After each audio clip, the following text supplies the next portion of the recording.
ನಾನಿಲ್ಲಿ KSRTC bus ಸ್ಟಾಪಿಗೆ ಬಂದಿದ್ದೆ. ಇಲ್ಲಿ ಒಂದು ತಾಯಿ ಮಮತಾ ಶ್ರೀನಿವಾಸ್ ಅಂತ ಕೋಲಾರ ಬಿಯಲ್ಲಿ ಗ್ಯಾಸ್ ಸಿಲಿಂಡರ್ ಸ್ಫೋಟ ಆಗಿದೆ. ಶಾರ್ಟ್ ಸರ್ಕ್ಯೂಟ್ ಆಗಿ ಇಲ್ಲಿ ಮನೆ ಸುತ್ತೋಗುತ್ತೆ. ಗಂಡ 1 ವರ್ಷಕ್ಕೆ ಮುಂಚೆನೇ ಸತ್ತಿರ್ತಾರೆ. 3 ಪುಟ್ಟ ಮಕ್ಕಳಿದ್ದಾರೆ. ಆ ತಾಯಿ ಮತ್ತೆ BPL ಕಾರ್ಡದ ಅವರು.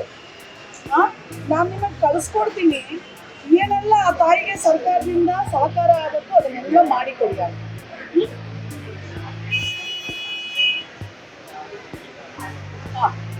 ಶಾರ್ಟ್ ಸರ್ಕ್ಯೂಟ್ ಆಗಿದೆ. ಅಲ್ಲಿ ಏನಾಗುತ್ತೆ ಆ ತಾಯಿಗೆ ಏನು ಗೊತ್ತಿಲ್ಲಲ್ಲಪ್ಪ. ಎಲ್ಲ ಪ್ರತಿಯೊಂದು ನೀವು ಮಾಡಿಸಿ ನನಗೆ ರಿಪೋರ್ಟ್ ಮಾಡ್ಬೇಕ್ರಿ.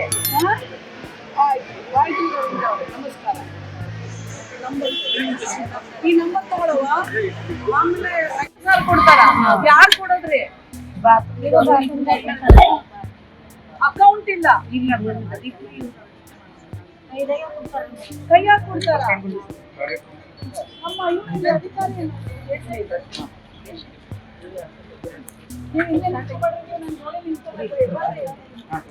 ಈಗ ಇವರಿಗೆ ನೀವು ಕೊಟ್ಟಿಲ್ರಿ, ನೈಟ್ ಗ್ಲೌಸ್ ಇಲ್ರಿ, ಪರ್ಕೆ ಒಂದ್ ಬಿಟ್ರೆ ಫಿನಾಯ್ಲ್ ಕೊಡೋದಿಲ್ರಿ, ಬ್ರಷ್ ಕೊಡೋದಿಲ್ರಿ, ಮಾಸ್ಕ್ ಕೊಡೋದಿಲ್ರಿ. ಅವ್ರು ಹೆಂಗ ಇಷ್ಟು ಜನ ಹೋಗಿ ಮೂತ್ರ ಮಲ ವಿಸರ್ಜನೆ ಮಾಡೋ ಶೌಚಾಲಯ ಹ್ಯಾಂಗ್ ಕ್ಲೀನ್ ಮಾಡ್ತಾರ ಅವರು?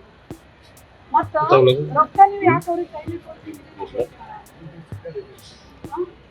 ಯಾವುದೇ ಏಜೆನ್ಸಿ ಆಗ್ಲಿ ಯಾವುದೇ ರೊಕ್ಕ ಇರ್ಲಿ ನೀವು